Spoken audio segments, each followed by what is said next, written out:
Hi guys, my name is Teal, aka The Book Mage, and today you join me on my really soft pink bed. So I thought I would do the Guilty Reader book tag. I like book tags, I think they're fun to do, so here's another one. So if you're interested to find out how much of a guilty reader I am, stay tuned. Before I start, I will have the original tag and the original video linked down below in the description, and all the questions will be there in case anybody wants to do this also. So I wasn't tagged by anyone because I'm a little booktube loner, so I'm just doing this tag of my own accord because Teal is a free elf.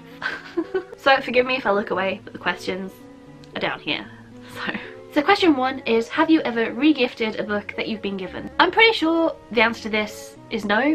I'm pretty sure I've never re-gifted a book that I was actually given. I've certainly donated and given away old books, but I'm pretty sure I've never given a book as a gift that was a book that was given to me. Question 2 is, have you ever said you've read a book when you haven't? Oh my god, all the time. Specifically for things like school. I feel like I'm not the only one. Question 3 is, have you ever borrowed a book and not returned it? So no, I've never borrowed a book from anyone and not returned it. There have been instances where I've had a book for a very long time. I might have bought the person a new copy. I borrowed The Hunger Games from a friend and didn't read it, but then my mum started reading it, and I couldn't get it back from her to give back to the person, so I bought my friend a brand new copy of The Hunger Games. So I still never read it either.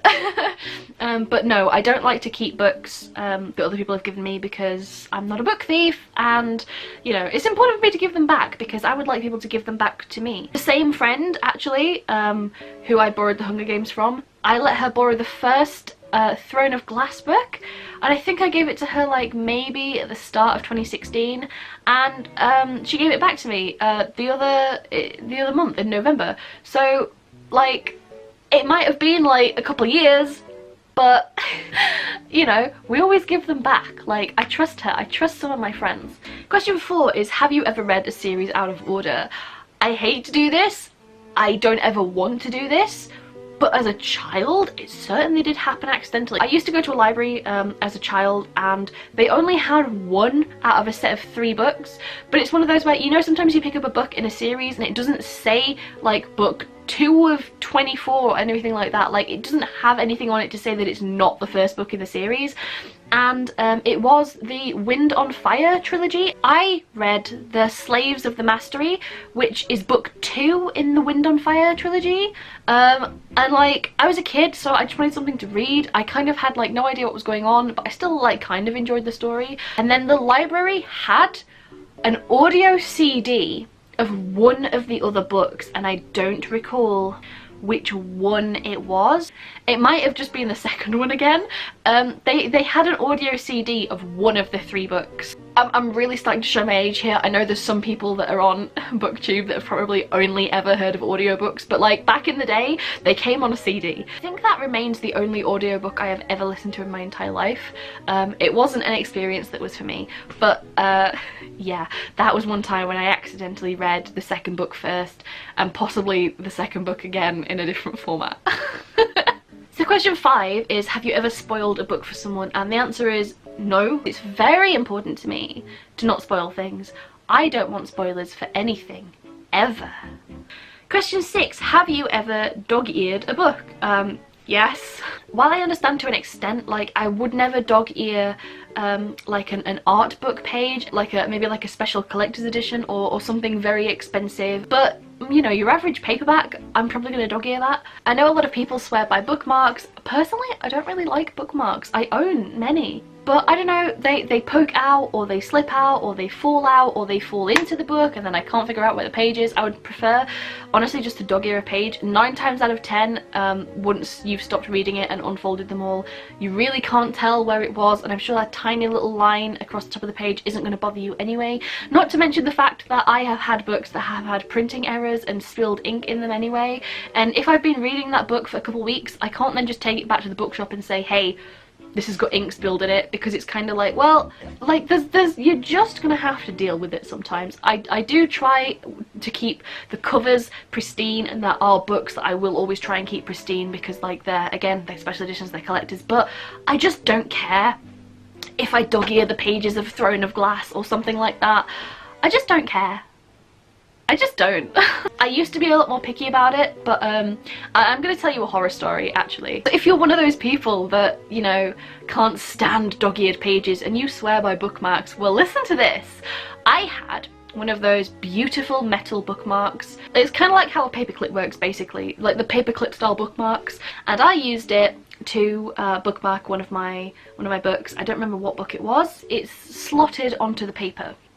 And I remember somebody, I'm sure it was somebody in my family, walked past and knocked it and pushed the bookmark in. And when I opened the book, the page was torn and concertinaed all the way down because if the bookmark hadn't been there, my book would have just moved. But because the bookmark was there, the page was ripped nearly in half and crumpled and hot. Oh, isn't it just destroying your soul to hear that the page in the book was ripped?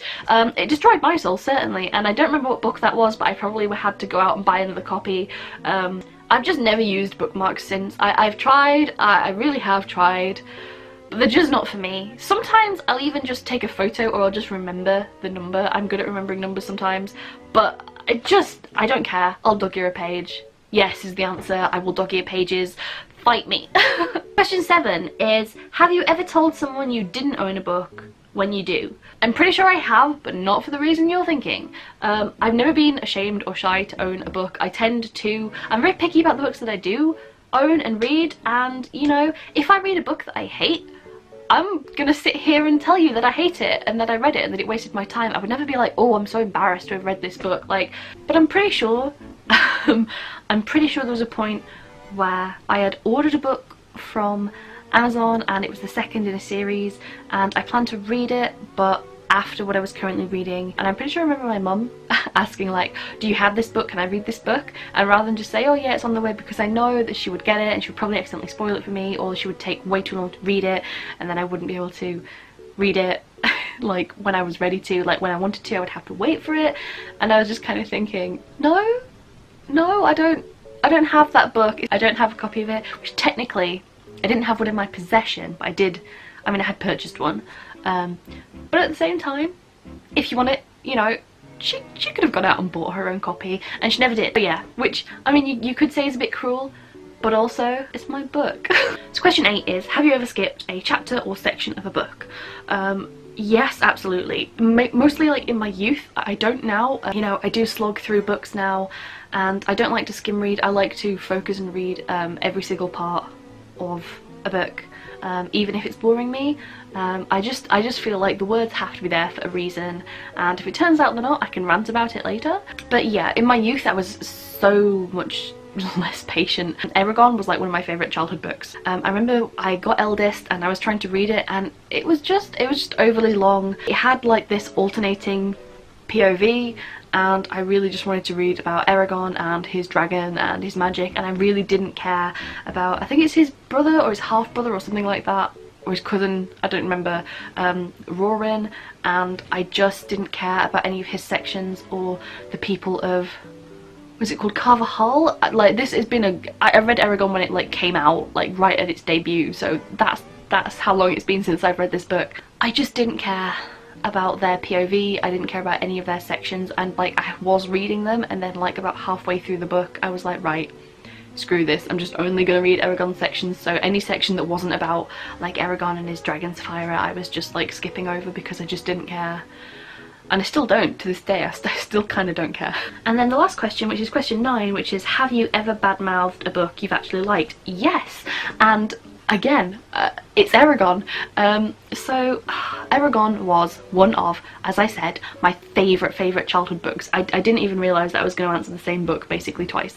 But yeah, I loved it. I loved it so much, and Eragon has like a really special place like in my heart, in my soul, especially for like when I was a young writer and when I was reading. It was like really inspiring. I really loved reading those books. But but I'm also a very honest person, and I've also grown up a lot, and I also realised that it's basically just the plot of Star Wars stolen, and so many of the names are ripped directly from Tolkien, or it just has like one letter changed. They're plagiarized to hell, and let's be honest, the only reason the book ever got published was because he was homeschooled and his very rich parents decided that they were going to start their own publishing company and self-publish essentially their 15-year-old son's first novel so that he could become like a real published author, because he wanted to, and that's what rich kids do, I guess. And as much as I really love the book, and to this day I still love the book, I still love the characters, I still love the story, even though I realise it for what it is, and I will badmouth that book to hell because it deserves it, but at the same time I still do really like it because of what it meant to me and my childhood. I feel like that's a good perspective to have. Like, I can love something because of what it meant to me, but I can also realise how bad and problematic of a book it really is. So yeah, that was it. That was the guilty reader tag. I suppose I am half and half guilty, half and half not guilty. I'm probably more guilty than not, let's be real. So that was it. I hope you enjoyed this video. It was just a nice chill easy one for me to do. I quite like doing tags.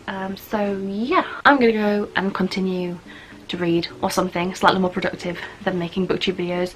And yeah, I don't have an outro, so